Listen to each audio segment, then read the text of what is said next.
de tu presencia, confiadamente al trono de tu gracia. Padre, perdona nuestros pecados porque siempre te ofendemos de alguna manera, Señor. Pero gracias que en Cristo Jesús nosotros podemos tener la confianza absoluta de que nuestros pecados han sido perdonados, Señor. Padre, te pedimos en este estudio de esta noche que tú estés con cada uno de nosotros, abre nuestra mente, entendimiento, y así, Padre, si hay alguna visita escuchándonos hoy, que ellos puedan gozarse de la palabra, igual que nosotros lo hacemos, Padre, que ellos puedan entender, que no sea muy difícil para ellos, Señor. Gracias, mi Dios, te pedimos tu bendición, bendice al pastor Anduesa, para que él nos comunique tu palabra efectivamente, Señor, y que nos exhorte, nos ayude, Padre, a crecer en el conocimiento tuyo, Padre. En Jesús, amén. Amén. Amén. Amén, amén. Bueno, gracias Lidia por comenzar con la oración. Es un gusto para mí estar este viernes con ustedes enseñando la palabra de Dios, el mensaje del Señor. No sin antes agradecer a los que se están añadiendo, quizás por primera vez están con nosotros. Me refiero a Joana Moreira. Que Dios te bendiga, Joana, gracias por acompañarnos. Asimismo también Cruzita Sánchez, que ya es la tercera vez que se reúne. Gracias, Cruzita, por acompañarnos también. A nuestra hermana Elizabeth y a su esposo, Efraín, que está allí. Es un honor para nosotros que ustedes puedan estar acompañándonos. Asimismo nos alegra inmensamente tener a Gabriela, ¿no? Tenemos a Gaby, que está allí con nosotros. Gracias, Gaby, por acompañarnos y que Dios nos utilice para su palabra.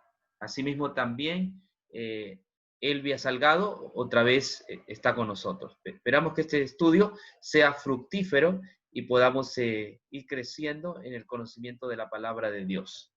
Bien, llegó el momento de dar nuestro estudio. Hoy vamos a seguir hablando del amor de Dios. Este tema nos viene debido a Corintios capítulo 13, ¿no? Vamos a darle una lectura para ver por qué nos estamos centrando estos días en el amor de Dios. Corintios, el capítulo 13. Primera de Corintios, el capítulo 13. Así que abramos nuestras Biblias los que tienen, y los que no tienen pueden escuchar, ¿no? O hacer algún apunte. Primera de Corintios, el capítulo 13. Si lo pueden buscar, sería genial. Primera de Corintios, el capítulo 13.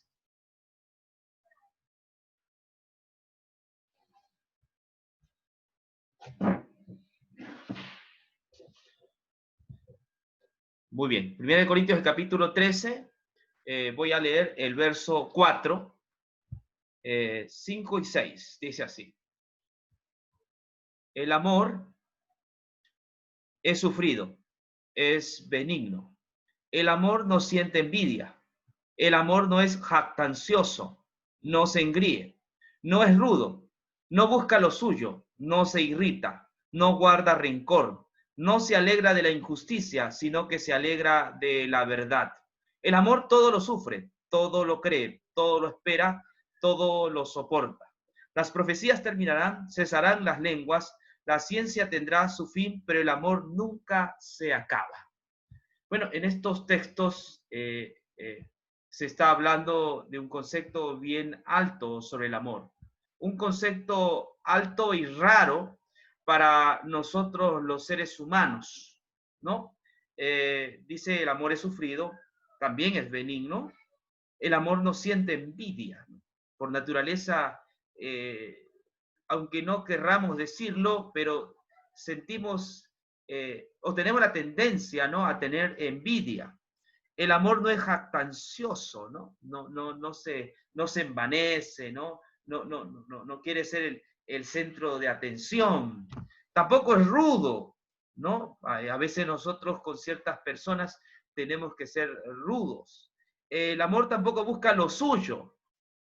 Dicen que nada a cambio, ¿no? Siempre da algo por algo, ¿no?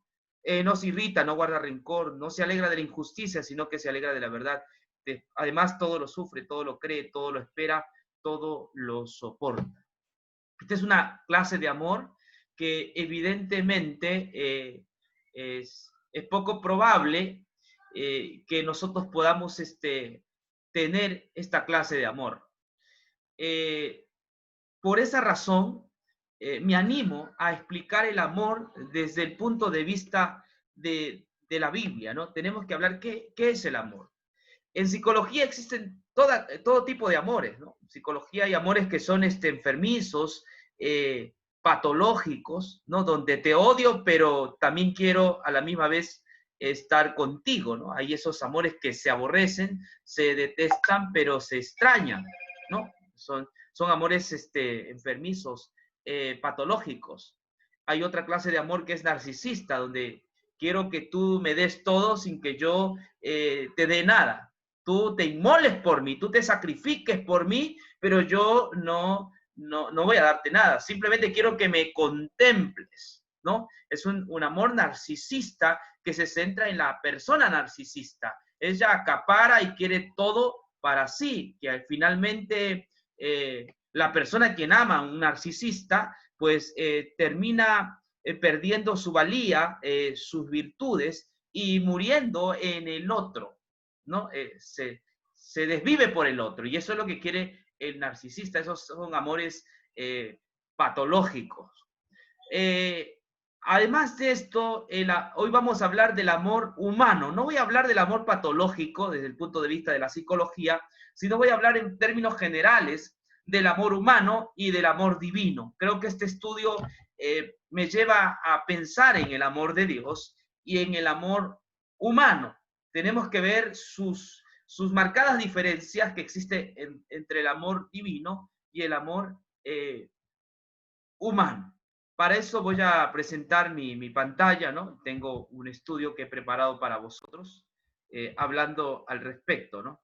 Espero que este estudio sea bueno para todos nosotros, ¿no? Muy bien. Voy a empezar a través de una ilustración. Yo creo que no podría hablar del amor si es que no lo ilustramos, ¿no? De qué forma la Biblia ilustra el amor. Aquí hay un pensamiento que vosotros conocéis. Aunque todos te abandonen, yo no te abandonaré. Esto lo dijo Pedro, ¿no? El que es considerado para la Iglesia Católica el primer papa, ¿no?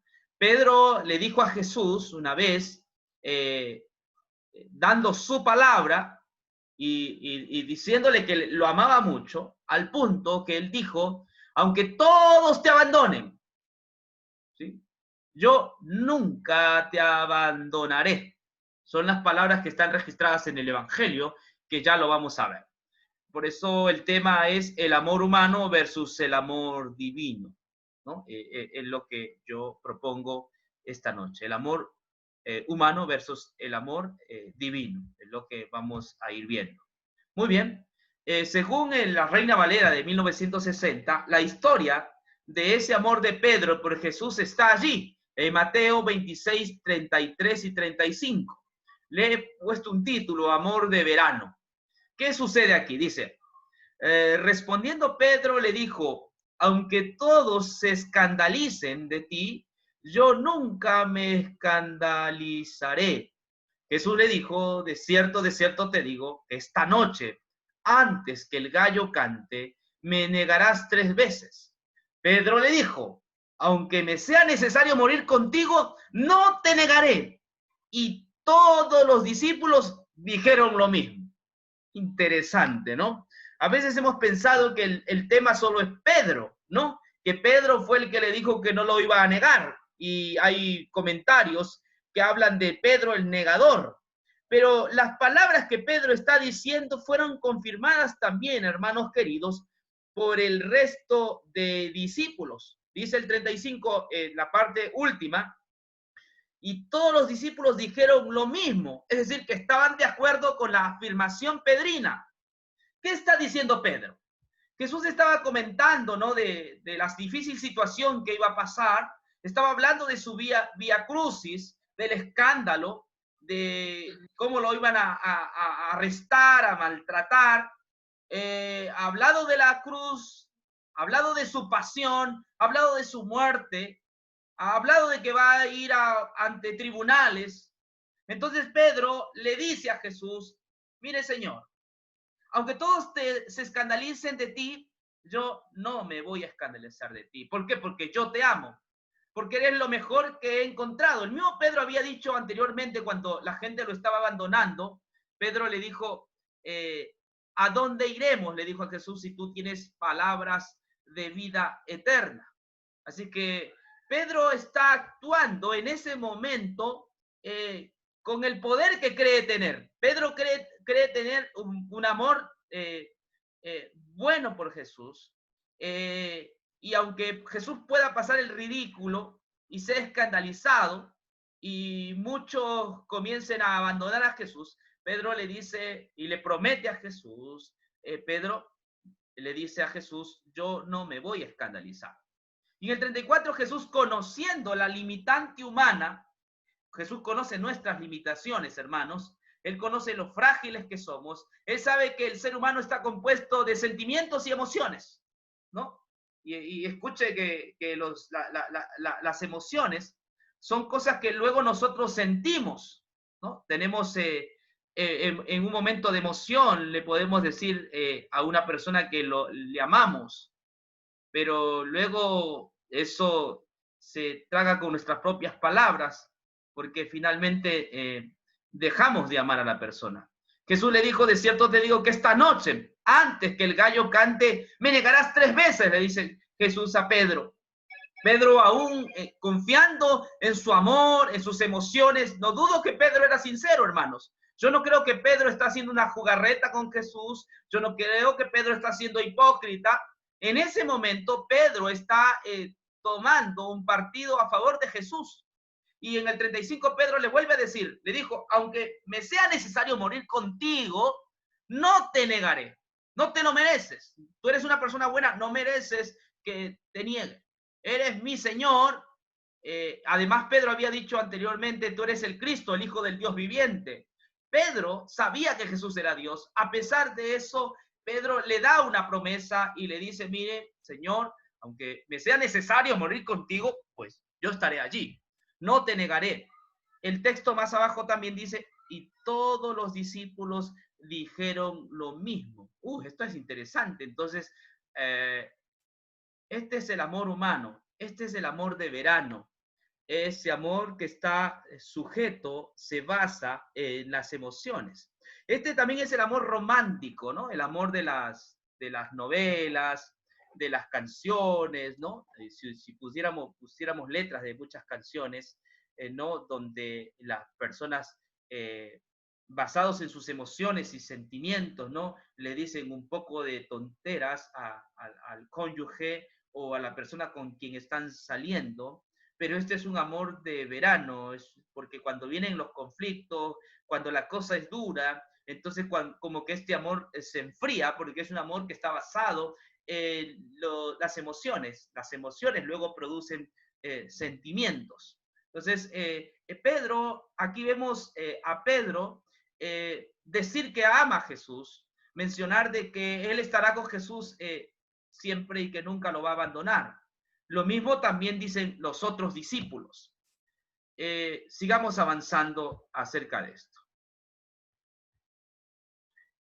Sin embargo, en Mateo 26:74 vamos a encontrar nosotros que aquello que Pedro promete a Jesús, le promete fidelidad, le promete estar en los momentos más difíciles, le dice que nunca lo va a abandonar, que va a estar allí porque Jesús se lo merece, va a acompañarlo hasta el final, ¿no? Mateo registra, entonces él comenzó a maldecir y a jurar, yo no conozco a ese hombre. Al instante un gallo cantó. ¿Dónde está aquel Pedro que dijo que Jesús era el Cristo, el Hijo del Dios viviente?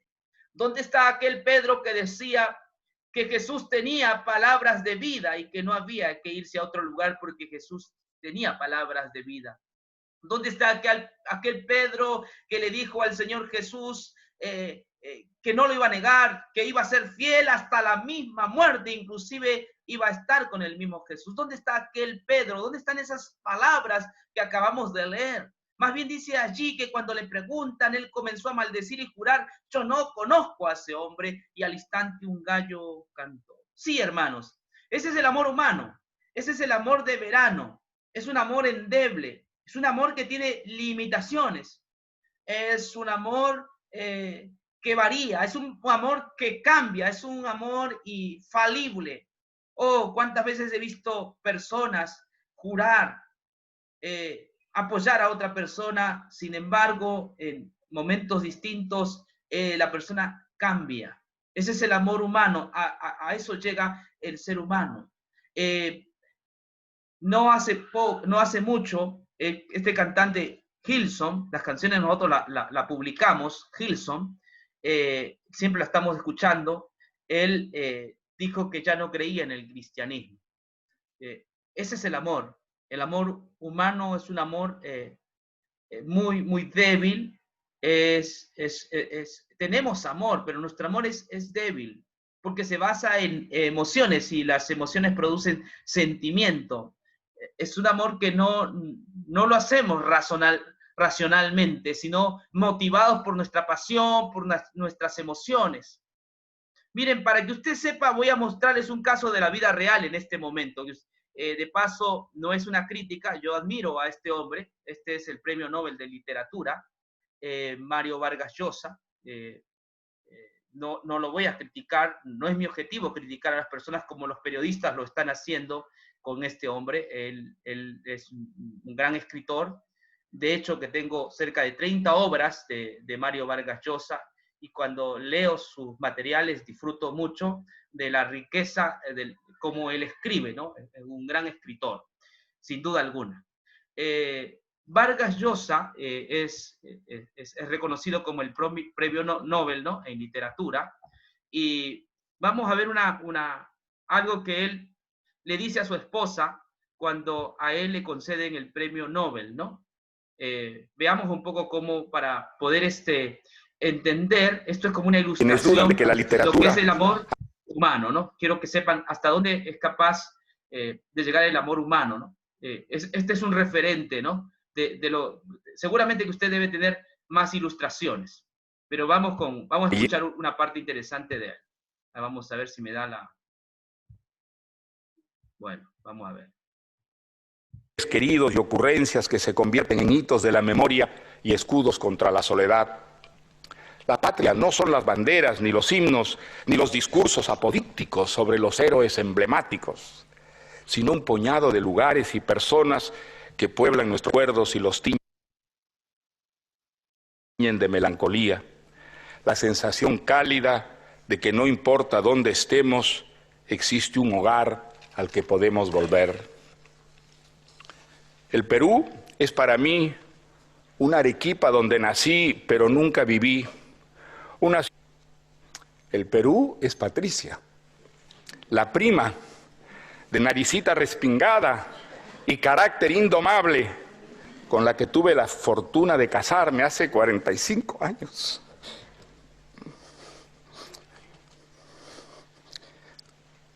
Y que todavía soporta las manías, neurosis y rabietas que me ayudan a escribir.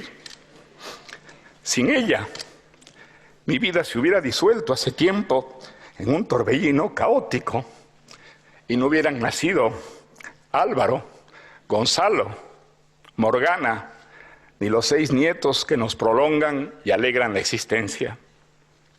Ella hace todo, y todo lo hace bien.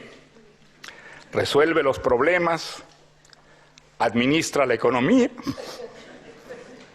pone orden en el caos, mantiene a raya a los periodistas y a los intrusos, defiende mi tiempo, decide las citas y los viajes, hace y deshace las maletas, y es tan generosa que hasta cuando cree que me riñe, me hace el mejor de los elogios.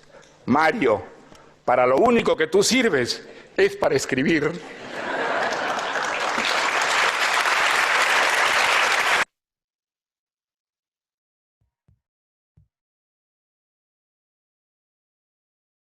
Bueno, este es Mario Vargas Llosa, que después de ser condecorado como el Premio Nobel en Literatura, hablaba cosas hermosas hacia su esposa, 45 años de casado, estaba a punto o celebrando sus 50 años de bodas de oro.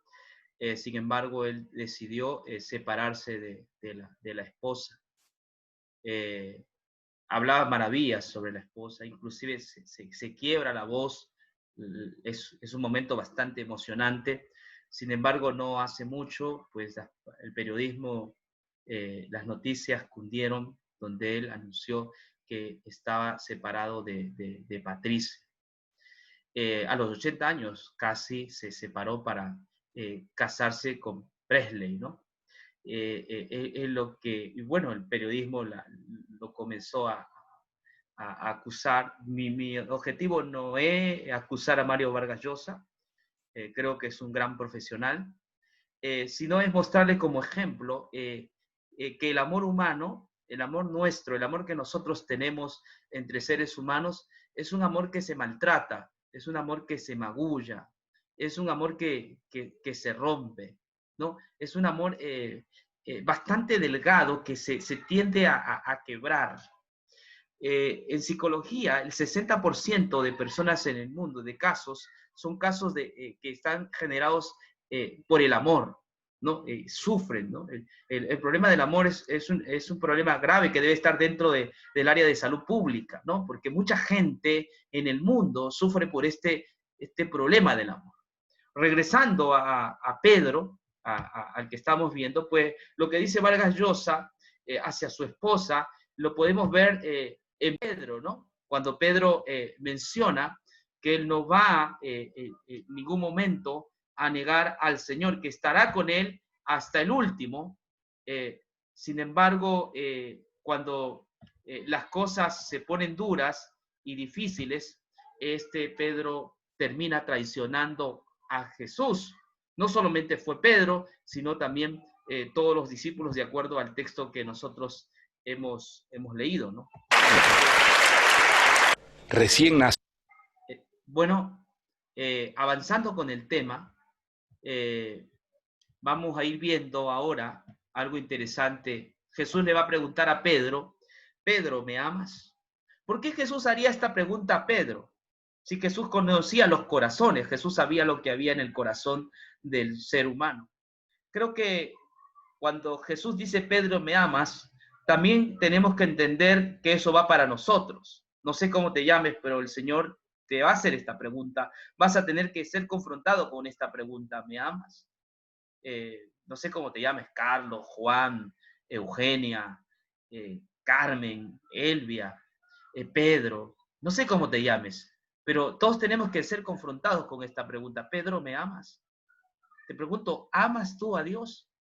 Hay mucha gente que dice amar a Dios sobre todas las cosas.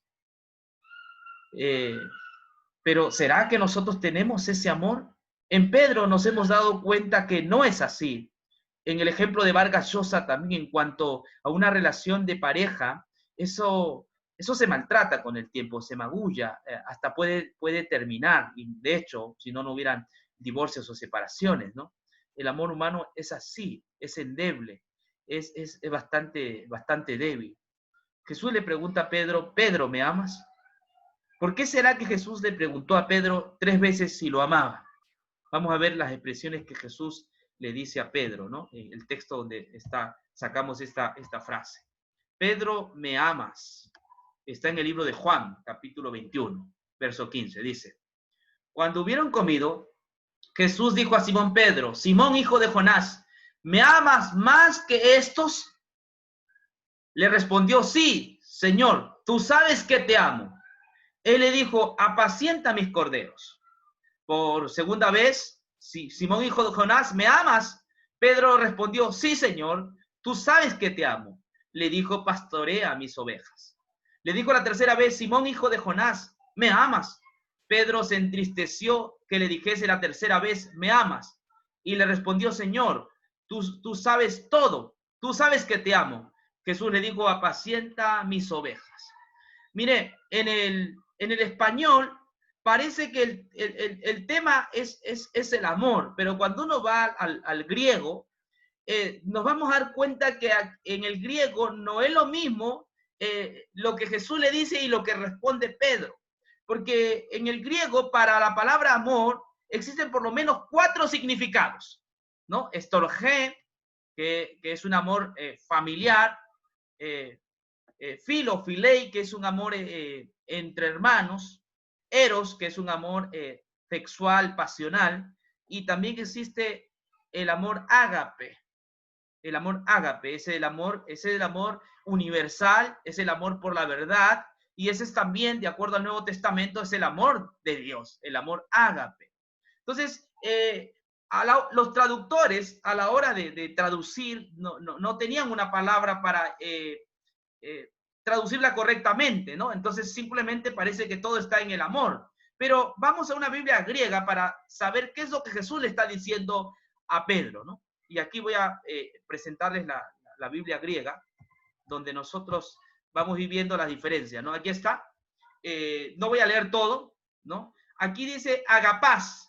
Lo que Jesús le está diciendo, Simón Pedro, ¿no? Simón Pedro, tú me agapas, le está diciendo, tú me agapas, es decir, tú me amas con ese amor que no tiene limitación, con ese amor infalible, con ese amor permanente. Le está diciendo Jesús a Pedro, tú me agapas, Pedro, tú me amas con ese amor infinito, ese amor que no tiene fronteras, ese amor permanente. Le está diciendo Jesús a Pedro, tú me amas.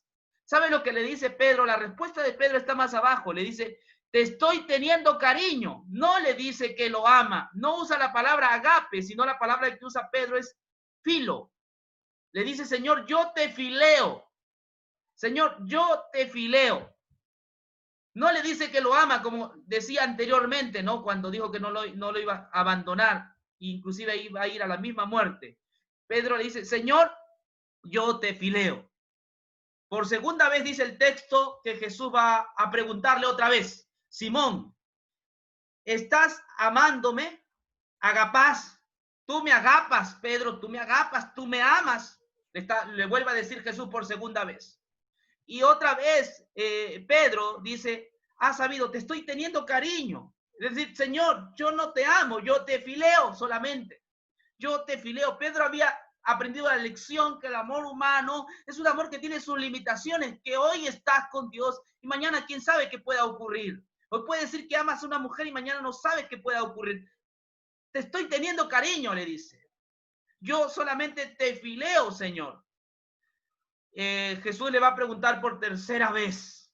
Aquí vemos aquí, ¿no? Aquí por tercera vez está diciendo, Simón, estás teniendo cariño. ¿Me estás teniendo cariño? Y dice que Pedro fue contristado. Él le dijo, Señor, te estoy teniendo cariño.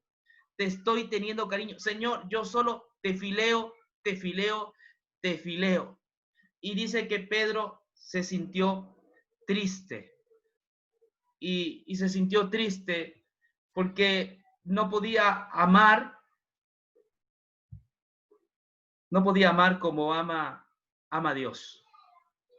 Pedro había aprendido la lección, la que tú y yo tenemos que aprender, que nuestro amor tiene limitaciones. ¿Sí? Tiene limitaciones. ¿Cuántas veces has hecho promesas a Dios y has roto esas promesas? ¿Cuántas veces le has dicho a Dios que no vas a pecar y has caído en pecado?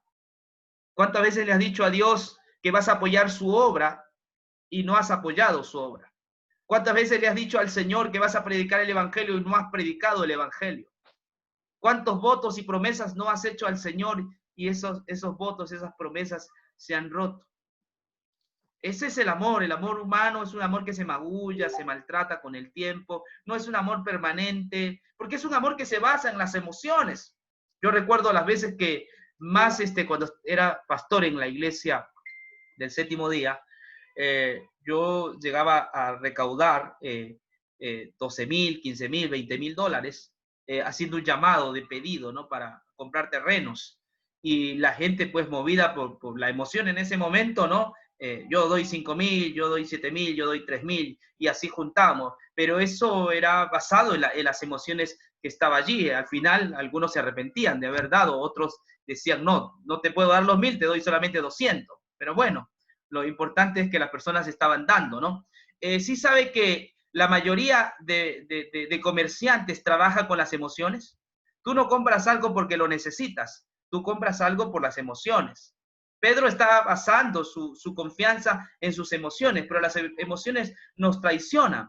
Las emociones generan sentimientos y estas emociones pueden estar al tope o pueden estar bajas, depende de cómo esté el día, cómo hayas amanecido. Así son las emociones. Puedes amar a una persona aparentemente con fuerza, pero eso se desinfla, ¿no? Entonces, no es permanente. Ese es el amor humano, es un amor que flaquea, que es un amor que tiene condiciones, es decir, te amo hasta que seas bonita, pero una vez que tengas arrugas, tengas el cabello con canas, entonces vamos a ver si permanece tu amor, ¿no?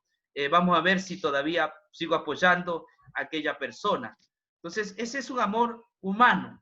En cambio, el amor de Jesús, volviendo al tema, me gusta cómo en Jesús, con la forma como trata a Pedro, nosotros podemos ver cómo es el amor de Dios. Cómo es ese amor que tiene Dios por nosotros, ¿no? Y lo vemos claramente en Jesús. Porque Jesús podría haber dicho, Pedro, tú fracasaste. No me diste el amor que dijiste que me ibas a dar. Pero Pedro dice que Jesús amó a Pedro a pesar de su traición. Sí, lo encontró allí en el mar, le preparó una cena y ahí es donde le pregunta, ¿me amas? Y el Señor le dice, mira Pedro, apacienta mis ovejas, yo no estoy resentido contigo. Me traicionaste, me negaste, me maldeciste, porque Pedro llegó al punto de maldecir a Jesús. Jesús siguió amando a Pedro. El amor de Dios, hermanos, no tiene variación. Es lo que quiero que entiendas. Jesús amó a Pedro a pesar de su traición. Jesús no dijo, bueno, ahora que me has traicionado, ahora sí, yo también te voy a maldecir y olvídate de mí, ¿no? No. Podemos ver nosotros en el texto, dice la Biblia, que los amó hasta el fin. Los amó hasta el fin. Jesús amó a Pedro a pesar de su traición. No solamente a Pedro, sino también a sus discípulos. Los amó hasta el fin, dice Juan, capítulo 3, el verso 1. Él los amó hasta el fin. Ese es el amor de Dios que se diferencia de nosotros. Yo te amo hasta que no hagas algo malo. Si tú haces algo malo, entonces te dejo. ¿Sí me entiendes? Es así. Es así el amor humano. Es un amor que tiene sus condicionantes. Yo por experiencia conozco este tema de cómo es el amor humano, ¿no? El amor humano es convenido. Es decir, están contigo hasta que le seas útil, pero una vez que tú no le eres útil a la persona, entonces esas personas te cierran las puertas, te cierran las fronteras. Ese es un amor humano, un amor que tiene sus limitaciones, un amor que se acaba, un amor que se agota.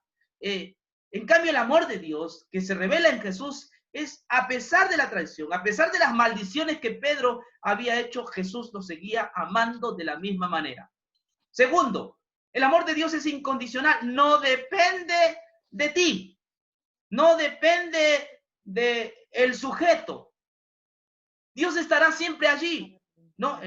Tú puedes romper pactos con Él, pero Él te seguirá amando de la misma manera y de la misma forma. Por eso decía el 3, su amor no depende del sujeto. A veces nosotros hemos creado la idea de que Dios nos ama por lo que nosotros somos o hacemos. No, hermanos, Dios no te ama por lo que tú haces.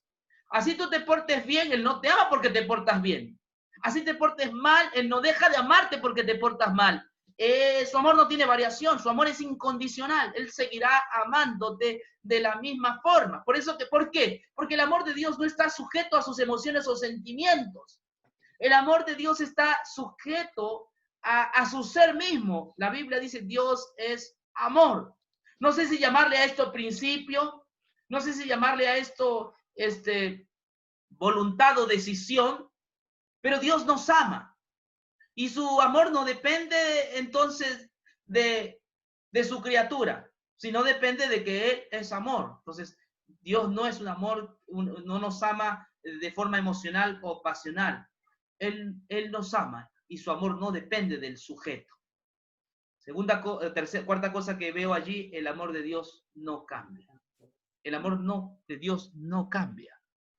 Ese Dios que conocí cuando tenía 15 años me sigue amando de la misma manera como cuando me amaba cuando era pequeño. Dios te sigue amando de la misma manera. Quizás tu esposo o tu esposa ya no te ame de la misma manera, porque ese amor humano es un amor que se magulla, se maltrata, es un amor variante, es un amor que cambia. Por eso que no debes tú tener tu ancla en un amor humano. El amor de Dios es un amor que no cambia, así pase el tiempo, así tú cambies tu forma de ser, Él te seguirá amando de la misma manera. La Biblia dice que Dios es amor. Ahora hay algunos textos que nos hablan del amor de Dios. Pero Dios nos demostró su gran amor al enviar a Jesucristo a morir por nosotros, a pesar de que nosotros todavía éramos pecadores. Fíjese el amor de Dios. El amor de Dios no depende de la persona. Dice que nosotros éramos pecadores. Y aún en esa condición, Él nos amó. Yo te pregunto, ¿cómo amaste tú a tu esposa? Cuando era gordita, despeinada, cuando tenía esas arrugas. ¿Cuándo amaste a tu esposa? ¿En qué condición? En la mejor condición. Ella se vestía muy bien, se cuidaba de no engordar, ¿no? No tenía celulitis, ¿sí? Amaste a tu esposa porque te fijaste en ella, en sus cualidades, en sus virtudes, en su físico. Pero Dios no es así. Dios nos ama a pesar de que nosotros somos pecadores. Otro pasaje bíblico que dice allí: apenas morirá alguno por un justo, con todo pudiera ser que alguno osara morir por el bueno, mas Dios muestra su amor para con nosotros, en que siendo aún pecadores, Cristo murió por nosotros. Dice, apenas morirá alguno por un justo. Sí, hay gente que se ha sacrificado por otros, pero ¿tú te sacrificarías por un violador? Te pregunto. ¿Tú te sacrificarías por un violento? ¿Tú te sacrificarías por un hombre alcohólico? ¿Tú te sacrificarías por un asesino? No. Pues el amor de Dios es diferente. Dios muestra su amor para con nosotros, en que siendo aún pecadores, Cristo murió por nosotros. Jesús no nos ama por lo que somos, sino por lo que Él es. Él es amor. Entonces, su amor no depende de ti.